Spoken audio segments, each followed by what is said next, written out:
Hey everybody, we're back live talking about the Crisis on Earth X finale, part three, part four, The Flash, Legends of Tomorrow. I'm of course with Carissa J, and again we're back just talking about. We're going to talk about, I guess, like the whole entire crossover in general once we've discussed part three and part four. So, Carissa, what were your initial thoughts on, first of all, part three? Um, Well, part three, I think that it started off really quickly, and I think three and four together were much more fast paced than one and two. Definitely held my attention, definitely exciting from the start. And I think starting it off with Quentin as the warden, per se, of this prison that they were in was a really powerful way to start, especially when he was speaking to Sarah, of course. I like especially with the start of the part three when our legends are stuck in the prison. They get freed by the Ray and Leo Snart, or their version of Captain Cold. That was interesting. As we learned, Captain Cold and the Ray are actually together. Um, would you call that Captain? No, Citizen Cold. Ray, Cold Ray. No, not yeah, Cold Ray, right? That's the new ship Sure, name for that? yes, Okay, yeah, anyway. that's a good couple names. So meanwhile, we know on Earth One, Star Labs was run over, or you say being overrun by Nazis. We had Reverse Flash about to operate on Supergirl. They had her under red sunlight, and we had Felicity as well as Iris trying to figure out how to save her. Um, what was your thoughts on that? What was your thoughts on that? Like, Well, especially since we talked about it yesterday, I think the whole Adam showing up to save that moment was just perfect because it was like, where is he? He was clearly missing yesterday. And then they kind of hinted at the Wave Rider was still out there. And then when he came in and was pushing up against the knife, it was just awesome. It was a really cute moment. So I liked it. I liked that a lot. The Iris and Felicity working together, I think, was a very like girl power moment. And I think that them trying to figure it out and just taking control of the situation was really a good moment as well. we also find out the reasons that obviously later we find out that the reason why Supergirl, of course, obviously is dying. I'm sorry, Overgirl is dying. She wants Supergirl's heart, and she really needs it quickly because she will go supernova. She'll completely explode. So we had Eobard trying to operate on Supergirl. Iris and Felicity try to, of course, shut down the power at Star Labs, which leads to Eobard Thawne eventually capturing Felicity and is about to kill Felicity. And, of course, obviously, Eobard stopped right before that happens. Again, let's talk about this Eobard Thawne character because, again, he's like, this character is so good. I don't know what it is about him. And I kept saying, like, who is it? Like, can we keep this Reverse Flash around? Because he's like awesome. I just like I just love the fact that he knew Star Labs even when like the Dark Arrow was like, don't you know this building, this is yours, like, and of course, and it is still it leads to the question of like, where is he really from? Is this really like the Flash of Earth 53, or where is he from? Like, we know it's Eobard but not Eobard, but which one is it? Is he a time remnant? I don't know, I'm confused at this point. No, I think that's a good point, and I think that they are purposefully vague, right? They never really say that he's from Earth X like the rest of them. So he could be from anywhere, and like I said before, with the time traveling and being from anywhere or being able to be at any time, any place, I think that it alludes to it could be anything, anyone. Or the fact that Supergirl had mentioned like, oh well, if something happens to me, my cousin will show up, and then he actually makes the comment about, oh, I fought your cousin, in the future. He's fast, but I'm faster. That's pretty awesome. That was a good moment. And then, of course, I wasn't thinking about Kal-El. I was thinking about her cousin that was with her there on Earth. So towards the end of the episode, part three, and just like, again, correct me if I'm wrong, the group basically tries to find their way. The ones that are actually on Earth X that join up with the Freedom Fighters, try to find their way back onto Earth One. They had a little confrontation, a little trouble with the Freedom Fighter general, who was the doppelganger of I don't what's the character's name on Supergirl? Like I'm not really too like Sound anyway. like she was saying Win. I'm sorry, I don't know his Yeah. name. Yeah. So, they have their troubles with him. He wants to blow up the pretty much the breach between Earth X and Earth One. Because I guess their idea was that since the Fuhrer or Dark Arrow was over on Earth One, they just blow up the breach completely and they'd be rid of, the leader of the Nazis. But wasn't good for our heroes because our heroes needed the breach to go back to Earth One to save, Felicity, Iris in Star Labs. Our team eventually makes it back to Earth One, and during that moment, we seen something major happen when the Nazis start to attack the laboratory where the breach was being opened. Remember, Barry, the Ray, Tornado, trying to stop Red Tornado from like crashing. So they're on the outside, but on the inside, someone opens up the breach and someone gets injured when opening up the breach. What were your thoughts on Stein getting shot by the Nazis, Professor Stein? Oh, it was so sad. I couldn't believe that this was the moment. And you even said yesterday after the first two parts, you said he's Called probably it. gonna die. I'm like, no way, this is not gonna happen. So I thought, oh gosh, here it is. This is the moment. And When he so it was thankfully we got right into part four because if we had to wait a week for that, it would have been agony for the entire week. So I was thankful that part four happened right away and we could actually kind of get closure and see what happens. But yeah, at the end of the episode, I was like, what is happening? I know I blindly called it. I said that, what if they kill him off and everything, and then when he gets shot, and I'm like, oh, I think I said out loud, I was like, oh no, like he's shot. Oh no, like this is not going to happen like this. Are they really going to kill Stein? No way. Again, Stein is shot. Jax has to, combine with him to become Firestorm just to kind of keep him alive, while all the heroes open the breach, go through back to Earth One and everything, and Firestorm leading into episode or part four, he has to stay combined. They uncombine, but they're still like connected. So, Caitlin figures out that if Stein dies, Jax will die also. So There you have it. The tears were coming, streaming down my face as I'm watching. And I'm like, this is not happening. This is not happening. There, and then you had that moment where Sarah was just like sad and with Stein for a moment by herself. And I thought, there for a second, I thought, is she going to take the White Rider back in time and like try to stop this? Because there was still a good 30, 35 minutes left. I thought it was entirely possible for a second. So. I just didn't anticipate this to happen like this. So Stein tells Jax to let him go, and we see Stein die. One of the most saddest moments I think I've ever seen, like on the CW, as far as the superhero shows. Like, that was a tear. That was heart wrenching. Like, Yeah. Stein's gone. So, uh, everybody, bands back together. They say that they're going to fight, the Nazis. They're not going to let them take over Earth One. And of course, they said they're all going to do it for the professor. They're going to protect the city and everything. While we had that sad moment where Jax actually goes to, Professor Stein's wife and his new daughter to tell him that, Stein passed away. That was also sad. Like, I can't believe, I kept saying, I was like, I can't believe he's going to tell, his wife and his daughter this. Oh my God. Like, I can't believe they're doing this. It's really sad, It's kept going. Yeah. And I think it was a needed moment, right? And then throughout the part four, we got like I said, the closure that we needed, I think, or at least, Yeah. for what it is. So. And we get the epic battle on Earth One, and that's everybody versus Dark Arrow, the Reverse Flash, and Overgirl. That was an awesome fight scene. Like, I thought that, like, I was reading like my media feed, and everybody kept saying like, "Man, this is better than a Justice League movie." Like, this crossover is awesome. I like the fight scene. I like the end.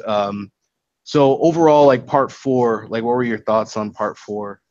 It was just constant action. You got to bring everybody in. All the characters came in. You had Wild Dog coming in to release everybody from the Star Lab cells. You had, like I said, Adam saving Kara, Cisco, Black Canary. Gosh, we have everybody, right? Killer Frost. And they're just all mixing and mingling and helping each other. And it was just this huge, amazing crossover, obviously, but it was just awesome to have everybody together and how they overlapped so much this time around. So it was really awesome. I loved when, Cisco was trying, and also I forgot the Nazi version of the Wave Rider that they had versus our Wave Rider. Cisco breaches in, helps, saves Caitlin, and I keep calling her Isis. I'm sorry, everybody. She had the superhero. Did you see her costume though? Like Isis had the costume on. I'm sorry. What's Sorry. Isis? Sorry. Zari, Isis. They're one and the same for me. So she had the nice new superhero outfit on. So anyway, so Cisco breaches into the Wave Rider, saves them. We had that moment. Now and again, let's go to the moment where towards the end we see Supergirl take Overgirl up into the sky as she goes supernova. Again, she reached her limit. She was done. Also, remember the team defeated Metallo, by the way. Let's backtrack. They completely just ganged up on Metallo. I was just shocked. I'm still trying to think in my head, where did Metallo come from? I don't remember him on any show. They just kind of pulled him out of the woodwork. But maybe Supergirl. Maybe the show that one episode you missed, he must have been on. And so also the Reverse Flash versus the Flash. Now, we were discussing this prior to actually launching this live broadcast. And we've been continuously talking about Eobard Thawne and everything. So, of course, it comes to that final moment where the Flash can kill Eobard. This Eobard, which version of him, whatever, he doesn't kill him and he lets him go. So, it was that moment because earlier in the crossover series here in the 4 parts, he had that moment of closure where he has been able to let his parents be, remember? Because during the wedding scene, Iris was like, I wish your parents could be here. And he's like, oh, they are, Yeah. So maybe that was just the final, I'm at peace. I can let it be. Reverse Flash killed my mom and I'm okay with it now or something. Maybe that was all it was. And of course, I figured since he's defeated pretty much every single other evil speedster, including, you're right. I guess he kind of realized that if he kills him, because you remember what happened the last time he tried to stop that, killing thing from happening. But it's just weird. Okay, so then Dark Arrow, of course, gets killed by Green Arrow, but they let the Reverse Flash live like he does. It's kind of like, shh, don't tell anybody, but I'm letting you go. Goodbye. Yeah. Just get out of my face, We'll see, I guess, the fall finale, as they hinted there at the end. Maybe he comes and he makes an appearance in that episode or something. It was just weird. All throughout this crossover, he keeps dropping these hints about, I know this, timeline quite well, or I know you quite well, and everything. And I'm like, are all yeah. Yeah, it's mind-boggling. Are all Eobards connected, or is it just one Eobard all throughout time and multiple Earths? So yeah. Yeah. So towards the end of the episode, we had the weddings, the dual weddings. Oh wait, you gotta go before that, where Mick thinks he's hallucinating. Okay. So he thinks he's hallucinating, right? Because he's sitting there with his beer on the Wave Rider, like he frequently does. And then in comes Citizen Cold or whatever, and he has this moment of, oh no, this is not happening. And then he was like, no, I'm completely real. And then he decides to stay on, which is kind of a good little twist. So then he'll be on Legends of Tomorrow, I'm assuming, for hopefully a while, because he's awesome, and I like the two of them together. It's definitely a good replacement, especially if, they had to let Victor Garber go. So, of course, they bring in Snart. So that's definitely a good replacement. Fantastic. And then you're right. Then we get to the weddings, the double weddings, which earlier when Eobard was face on with him or whatever, and he's like, in all of the books and all the history books, there's no mention of you whatsoever. And I thought, this is it. This is the moment. Yes, finally. I was like, I can't believe they're acknowledging this in the show. It was perfect. They did acknowledge it. It's gives me that moment of okay, we're good now. They've acknowledged it, and we can the version, and it's all good. So, but they had the dual wedding where it was supposed to be for Barry and Iris. They go and they grab Diggle. And then, which he gets speed sick because Barry goes and zooms over and grabs him. As And then usual. they had the wedding like right next to that, which I thought was a bit bad taste, but it was fine. And then, of course, then Felicity asks Oliver if he will marry her, which is a good little twist. And then dual wedding ensues. Back to the Reverse Flash about to kill Felicity. Now that you bring that up, that moment, was really like it's kind of like it's like forget everything else. Like I know Iris West, I know Barry Allen, but I don't know you. You don't exist. I'm like, whoa, that's crazy. I've never heard anything about. That's just wow. And again, for all the Felicity fans, I'm sorry. I apologize for the Felicity No, Ollie we ships. love Emily as an actress. It's just the Felicity Smoke as a character thing. I just can't believe that they like that was almost like a fourth wall break, which is just crazy. Yeah, it was good. So overall, the crossover as a whole, not just like each episode, as a whole, what did you think compared to last year's crossover? Do you think it was Oh, like 10 times better? you can't even compare it to last crossover. It was just completely different formats, right? So it was 4 solid episodes of mixing and moving characters from each part to each place. So it was awesome. I think this year was amazing. I hope future crossovers are more like this. This is a good version. So I'm a fan. I want to see all 4 parts combined together without commercials. I want to see it all, just commercial free, no interruptions. So it's just like one fluid, This could be 4 yours for hours. $2.99 or something, right? It'd almost be like a movie, just like if they put that on like a DVD, I would go get it. If it was just no commercials, give me the 4 hours. I don't know if they do DVDs anymore, but I'm sure it'll be available. I'm an old man, so I still like DVDs. So if they could put it on a DVD disc, please, or something, or like a download Yes. a 4 hour stream without commercials in it. I would like to see this crossover put together. So you just watch it, like totally instead of interrupted and everything. That's just my opinion.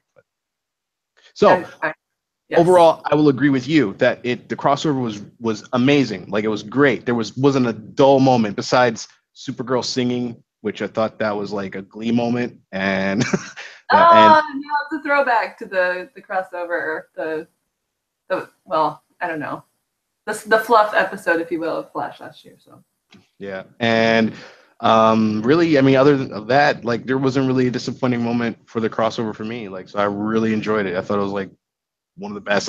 It could compare to, like watching a movie in a movie theater. Like, I want to say Justice League, but it was really good. well, compared to DC, I don't know. I think it was good. I think the format was good. I'm glad it was over just 2 nights and not Monday, Tuesday, Wednesday, Thursday, or something like that. Yeah. 2 nights is better than 4, and not having to wait from between 3 and 4. Like I said, that would have been agony. So thank you for that, and well done. I'll put this like this again next year. Yeah.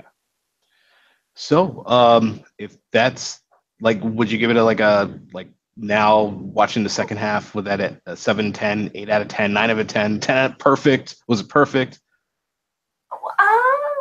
Well, all 4 parts, no. But if you take just tonight, it would have been a good 9, strong 9, 9.5 maybe. But all 4 together, probably 8.5. Yeah, that's pretty good.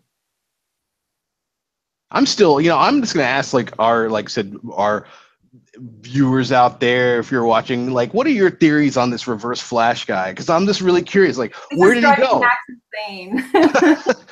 Like, I just want to know, like, where did he go? Like, it bothers me completely. All fan theories are welcome. Let's hear it. This escaped through the. Actually, I was wanting. You know what I wanted to happen? I wanted the what's his name? The Black Racer. Wally? No. Like the Black. Not Black Lightning. Not Zoom. I remember when Zoom died, and when he turned into like the speedster of death, and he watches the remnant thing. Yes, the time remnant guy. And I wanted him to kind of like pop out of nowhere because, I was thinking like, well, maybe this Eobard doesn't belong or something, like maybe he's at, but, he didn't show up and stuff. So I'm like, oh man, maybe then he belongs because, or. Yeah. Yeah. That would have been good. I don't know. I don't know. Let's hear the theories. I might have to tweet out the writers room like, hey, why did you guys write that on purpose? Is that gonna come back later, to bite the Flash, that Eobard guy going, and he'll come back with a different face the next time? That's interesting. They're gonna, yeah. They'll hopefully treat us to another Eobard Dawn moment, because clearly he is amazing. Yeah. So if that's it, leave us your comments, leave us your thoughts on this video. Tell us what you thought of the Crisis on Earth X, the finale, part 3, part 4. Tell us what you thought about the whole entire crossover as a whole. We'd love to hear your thoughts. Like, so did you love it? Did you hate it? Could have been done better? Could it have gone a different way? Did you like the wedding? Did you not like the wedding? She didn't like the wedding towards the end. It was kind of bad taste. But again, leave your comments. Subscribe, share, like, subscribe, share, like. Again, tell us your thoughts on Crisis on Earth X. We're gonna wrap this up, this live broadcast. Any last thoughts or words before we go? No. No. Can't wait to the season finales, or the fall finales anyway. Yeah, the mid-season finales are coming out, so definitely go to the CW, actually the CW website right now, because you could actually stream and watch those mid-season finale trailers for each of the 4 shows. So definitely go check that out. Yeah, so I guess that's it for Carissa J. And I'm Max Prime. And we're out. So everybody have a good night. And again, watch those mid-season finales, because they were posted up right now, and I think they're pretty awesome. So I'm gonna go check them out, and Chris as well. Absolutely. All right. Bye now. Bye.